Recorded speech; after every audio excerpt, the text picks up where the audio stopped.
At Market Shala, we aim to inspire financial literacy and independence. नमस्कार दोस्तों, मैं हूं सोमनाथ दास और आप देख रहे हैं हमारा YouTube चैनल मार्क शाला। आप सबका स्वागत है हमारे YouTube चैनल मार्क शाला के ऊपर और इस नए वीडियो में। आज हम बात करेंगे 20 अप्रैल 2026 के निफ्टी फ्यूचर के इंट्राडे एक्शन की और समझेंगे कि 21 अप्रैल के लिए हमारा VCM ट्रेड सेटअप पर ट्रेडिंग प्लान क्या होना चाहिए। अगर आप इंट्राडे ट्रेडिंग करते हैं या सीखना चाहते हैं कि डिसिप्लिन के साथ कैसे ट्रेड किया जाता है, तो ये वीडियो आपके लिए काफ़ी उपयोगी रहने वाला है दोस्तों। तो चलिए सबसे पहले शुरू करते हैं कि जो हमने एक दिन पहले आपके साथ VCM ट्रेड सेटअप डिस्कस किया था आज के लिए, उसने आज किस तरीके से परफॉर्मेंस दिखाई और क्या प्रोबेबिलिटीज़ उसमें इंट्राडे ट्रेड्स की हमें देखने को मिली।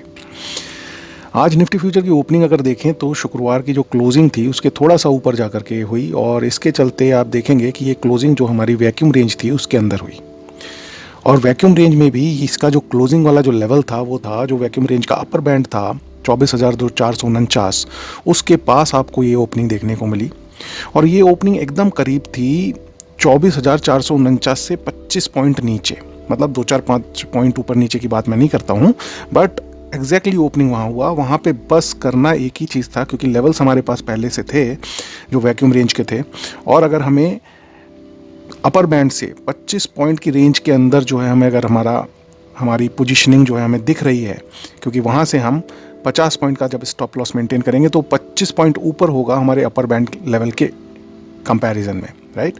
तो रिस्क एंड रिवॉर्ड प्रॉपर हो गया, प्लस हमारे हाथ में हमारी ट्रेड भी पहले ही 1 मिनट के अंदर आई, जिसके चलते हमने वहाँ से निफ्टी फ्यूचर को शॉर्ट किया। ये था हमारा शॉर्ट साइड का रेंज ट्रेड और विद इन 5 मिनट्स, मतलब उसी पर्टिकुलर कैंडल में आप देखिए 150 से ज़्यादा पॉइंट्स की वहाँ से गिरावट देखने को मिली।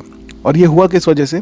क्योंकि वो एक सप्लाई जोन था दोस्तों। वो जो लेवल था वो डिमांड एंड सप्लाई की जो हम बात करते हैं उस लेवल के पास जब प्रॉपर रिस्क एंड रिवॉर्ड के साथ अगर पोजीशनिंग मिल रही है तो निफ्टी को ट्रेड करने वाले जितने भी ट्रेडर्स हैं उनको भी वो सप्लाई जोन दिख रहा है। तो वहाँ से जैसे ही जो है मार्केट ने ओपनिंग दिया प्रॉपर रिस्क एंड रिवॉर्ड के साथ जो है उस लेवल के ऊपर जो है थोड़ा जा कर के स्टॉप लॉस हमने वहाँ पे पोजीशन किया और सिमिलर वे में वहाँ से एक सप्लाई जोन ओपन हुआ और सप्लाई जोन ओपन होने के चलते निफ्टी फ्यूचर ने एक स्लाइड दिखाया, मतलब एक देखा जाए तो कमज़ोरी देखने को मिली एकदम से, और वो कमज़ोरी जो है निफ्टी फ्यूचर को लगभग 150 पॉइंट से नीचे तक लेकर के गई। तो जिसके चलते जो हम बोल के चलते हैं कि 50 पॉइंट्स का मिनिमम स्टॉप लॉस हर ट्रेड में हमें लेकर के चलना है और 100 पॉइंट्स का मिनिमम टारगेट हम लेकर के चलेंगे, जिससे कि हमारा रिस्क एंड रिवॉर्ड 1:2 का मेंटेन रहे।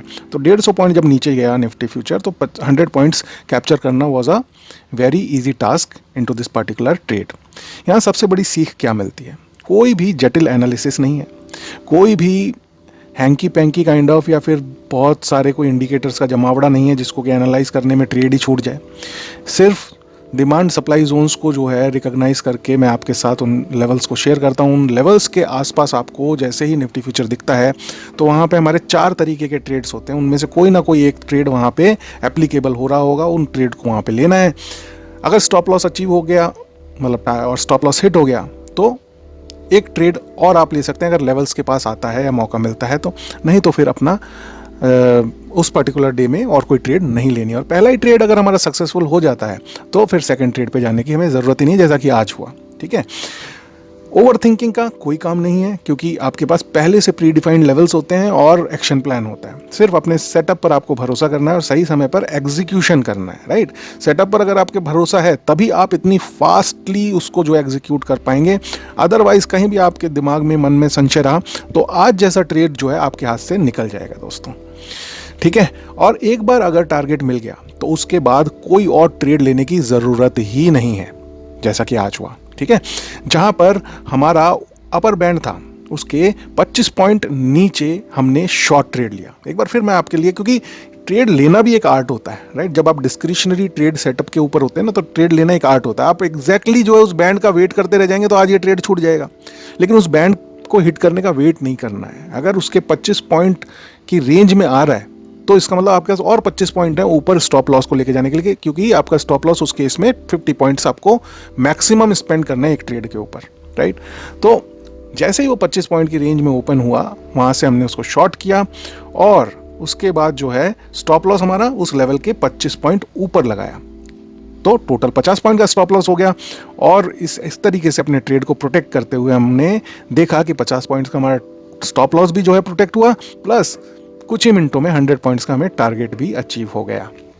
तो दोस्तों ये था आज का VCM ट्रेड सेटअप का परफॉर्मेंस। अब बात कर लेते हैं आज के ओवरऑल मार्केट की कि किस तरीके से आज का पूरा दिन स्टॉक मार्केट इंडिया का काम किया। ठीक है, अगर पूरे दिन मार्केट को देखें तो निफ्टी इंडेक्स लगभग फ्लैट ही रहता हुआ आपको दिखाई दे रहा है, हल्की सी बढ़त के साथ जो है 0.15%, इसको कोई बढ़त नहीं कहेंगे, अनडिसाइसिवनेस जो है मार्केट में दिखाई दी, तो इसके साथ वो क्लोज हुआ। लेकिन मार्केट ब्रेड्थ पर जब आप नज़र डालेंगे कि ओवरऑल मार्केट की क्या स्थिति रही, तब आपको पता चलेगा कि स्टॉक्स जो गिरने वाले थे उनकी संख्या ज़्यादा थी, जिसके कंपैरिजन में बढ़ने वाले स्टॉक्स की संख्या कम थी।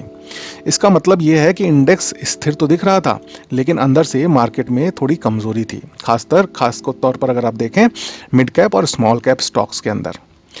इसके पीछे ग्लोबल फैक्टर्स का असर था दोस्तों, राइट। ग्लोबल अपडेट्स में जैसे कि मार्केट पर आप देख ही रहे हैं, पिछले जब से ये वेस्ट एशिया वॉर स्टार्ट हुआ है तब से मार्केट्स पर इसका बहुत असर पड़ता हुआ हमें नज़र आता है, क्योंकि इससे इकोनॉमी, वर्ल्ड या ग्लोबल इकोनॉमी की बात करें तो उस पर काफ़ी इम्पैक्ट पड़ रहा है। और इकोनॉमी का जो है दूसरा रूप जो होता है वो होता है इक्विटी मार्केट्स, कैपिटल मार्केट्स। तो मिडिल ईस्ट में फिर से टेंशन बढ़ गई है, खासकर स्ट्रेट ऑफ हॉर्मूज को लेकर। ये रूट बहुत महत्वपूर्ण है क्योंकि दुनिया का बड़ा हिस्सा जो है तेल का वो यहीं से आता है।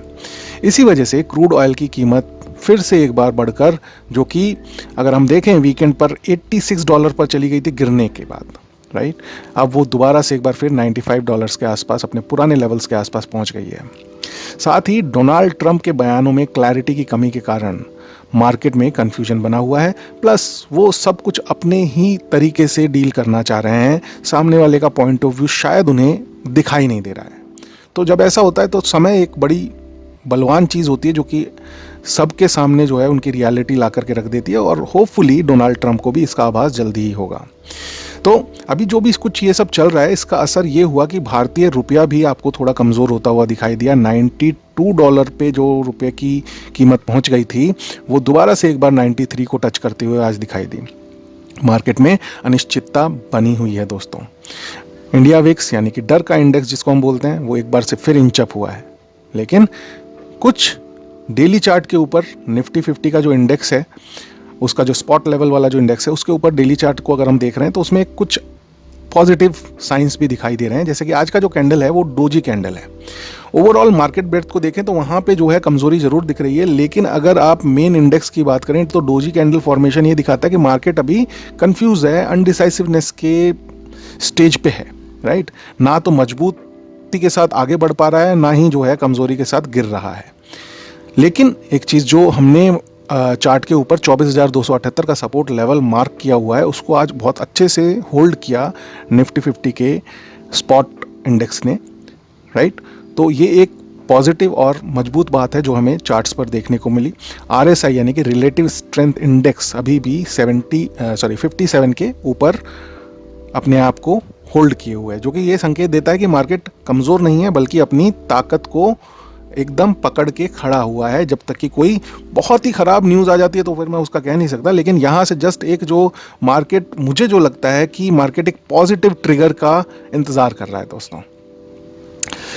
तो चलिए अब सबसे इम्पॉर्टेंट सेक्शन पे आ जाते हैं, जो कि हमारे इंट्राडे ट्रेडर्स के लिए हैं, न्यूबीज़ जो कि ट्रेडिंग में अपना करियर बनाना चाहते हैं, किस तरीके से इंट्राडे ट्रेडिंग बिजनेस में अपनी स्किल्स को एनहेंस कर सकते हैं, उसको लेकर के बात कर लेते हैं। यानी कि कल 21 अप्रैल 2026 को VCM ट्रेड सेटअप के ऊपर हमारा इंट्राडे ट्रेड सेटअप किस तरीके से काम करेगा, क्या हमारी तैयारी रहनी चाहिए, उसके ऊपर एक नज़र डाल लेते हैं।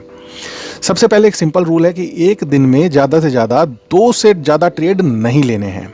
अगर पहला ट्रेड टारगेट दे दे तो वहीं रुक जाना है, दूसरे ट्रेड की तरफ नहीं जाना है, जैसा कि हमने आज किया। तो सबसे पहले बात करते हैं रेंज ट्रेड सेटअप की। रेंज ट्रेड सेटअप क्या होता है? एक ये आपके स्क्रीन के ऊपर रेंज आ रही है जो कि 24,249 के लेवल से 24,172 के लेवल के बीच है। अगर इस रेंज के बीच में निफ्टी फ्यूचर ओपन होता है तो यहाँ पे रेंज ट्रेड की पॉसिबिलिटीज़ जो है हमारी इंट्राडे रेंज ट्रेड की पॉसिबिलिटीज़ ओपन हो जाएंगी, राइट। क्या होगा, अगर अपर बैंड यानी कि 24,249 को पहले हिट करता है, उसकी रेंज में आता है, तो वहां से हम जो है शॉर्ट साइड का रेंज ट्रेड इनिशिएट करेंगे विद 50 पॉइंट्स के स्टॉप लॉस और मिनिमम 100 पॉइंट्स के टारगेट के साथ। और अगर इसकी जगह पे पहले हिट करने को 24,172 के लेवल को अगर निफ्टी फ्यूचर देखता है, उसकी रेंज में आता है, तो वहां से हम जो है लॉन्ग साइड का रेंज ट्रेड इनिशिएट करेंगे विद 50 पॉइंट्स के स्टॉप लॉस और मिनिमम 100 पॉइंट्स के टारगेट के साथ। तो ये है विद इन रेंज जो हमारी प्लानिंग रहनी चाहिए और जो एग्जीक्यूशन रहना चाहिए, राइट। अब इसके विपरीत अगर रेंज के बाहर हमें जो है निफ्टी फ्यूचर ट्रेड करता हुआ नजर आता है, तो वो दो कंडीशंस होंगी। पहली ये कि अपर बैंड को जो है ब्रीच करके निफ्टी फ्यूचर ट्रेड करता हुआ नजर आएगा, तो क्या करेंगे, अपर बैंड है 24,249, अगर उसके ऊपर डिसाइसिवली जो है निफ्टी फ्यूचर ट्रेड करता हुआ नजर आता है, तो हम वहां से एक लॉन्ग साइड का मोमेंटम ट्रेड इनिशिएट करेंगे विद 50 पॉइंट्स के स्टॉप लॉस और मिनिमम 100 पॉइंट्स के टारगेट के साथ। उस केस में पहला रेजिस्टेंस जो हमें देखने को मिलेगा वो मिलेगा 24,834 के ऊपर, और अगर 24,834 जो कि बहुत इंपॉर्टेंट लेवल है दोस्तों, अगर ये टूटता है तो फिर हम 25,000 से ऊपर यानी कि 25,140 तक के लेवल्स भी देख सकते हैं।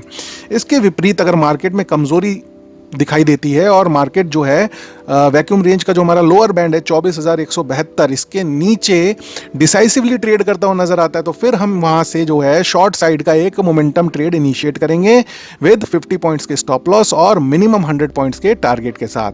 इस केस में आप देखेंगे कि पहला सपोर्ट जो है आपको देखने को मिलेगा 23,853 के लेवल पर, और सेकंड सपोर्ट जो है अगर 23,853 टूटता है तो 23,657 के लेवल पर आपको सेकंड सपोर्ट जो है निफ्टी फ्यूचर पर देखने को मिलेगा दोस्तों। तो ये था हमारा पूरा वीसीएम ट्रेड सेटअप, जिसके अंदर की कल हमें इंट्राडे ट्रेड्स को प्लान एंड एग्जीक्यूट करना है। आई थिंक सारा कुछ क्लियर है, और रूल्स एंड रेगुलेशंस को लेके इस पर्टिकुलर ट्रेड सेटअप के, या फिर अगर हम कहें डूज एंड डोंट्स को समझने के लिए एक बार डिस्क्रिप्शन में जाएं, वहाँ पे टेक्स्ट फॉर्मेट में सारे डूज एंड डोंट्स दे रखे हैं, जिससे कि आपकी तैयारी प्री डिफाइंड तैयारी होगी। आपको मार्केट जब चल रहा है तब कुछ नहीं सोचना है, आपके पास पहले से हर स्थिति को फेस करने के लिए और ट्रेड लेने के लिए हर तरीके का आपके पास जो है प्लान रहेगा। आपको खाली एग्जीक्यूशन पर ध्यान देना है, तो कंफ्यूजन जीरो एंड एग्जीक्यूशन पे पूरा फोकस रहेगा। डिस्क्रिशनरी ट्रेडिंग के अंदर यही रिक्वायर्ड होता है दोस्तों, राइट। हमेशा याद रखें, रिस्क मैनेजमेंट सबसे ज़रूरी है। स्टॉप लॉस और टारगेट पहले से तय होने चाहिए, आपका ट्रेड प्लान पहले से तय होना चाहिए अगर आप डिस्क्रिशनरी ट्रेडर हैं तो, राइट।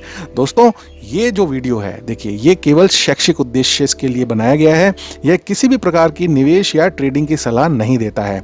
मार्केट में निवेश करने से पहले अपनी रिसर्च जरूर करें या फिर अपने वित्तीय सलाहकार से परामर्श लें। स्टॉक मार्केट में जोखिम शामिल होता है दोस्तों, या फिर एक और तरीका है कि अपने आप को इतना कॉम्पिटेंट इनफ बनाएं कि आप अपने डिसीजंस खुद ले पाएं, और उसके लिए ज़रूरी सिर्फ एक चीज़ है कि मार्केट शाला के साथ जुड़े रहें, मार्केट शाला के साथ कम्युनिकेट करें और अपने क्वेश्चंस को, अपनी क्वेरीज को हमारे सामने कमेंट के फॉर्म में रखें, जिससे कि हम उनका जवाब दे पाएँ। ये जो वीसीएम ट्रेड सेटअप है दोस्तों, इसका सक्सेस रेट जो है 75% से भी ऊपर है, और बहुत जल्दी हम इसके फैक्ट्स एंड फिगर्स आपके साथ डिस्क्लोज करेंगे। अभी थोड़ा एक्यूमुलेशन का वेट कर रहे हैं, जो ट्रेड्स चल रही हैं वो एक बार एक्यूमुलेट हो जाए तो उसका रिकॉर्ड कीपिंग हो रहा है, that will be share to you to just make you people confident into this particular setup, जिससे कि आपको एक आइडिया लगे कि ट्रेडिंग बिजनेस कोई इतना कॉम्प्लिकेटेड तरीके से कोई सेटअप बनाना नहीं है। It is all about discipline, patience, risk and reward and money management only, और अपने रूल्स को जो आपने सेटअप के बनाए हैं उनको एकदम कॉन्फिडेंस के साथ बिना किसी हिच के फॉलो करना है, राइट। अगर आपको ये वीडियो उपयोगी लगा हो दोस्तों तो इसे लाइक करें, चैनल को सब्सक्राइब करें और बेल आइकन ज़रूर दबाएं ताकि आपको ऐसे ही अपडेट्स मिलते रहें। आपका बहुत बहुत धन्यवाद। मिलते हैं अगले वीडियो में, तब तक जुड़े रहिए मार्केट शाला के साथ, सीखते रहिए। Do trade, do invest and seek financial freedom with market Shala. Bye bye, thank you.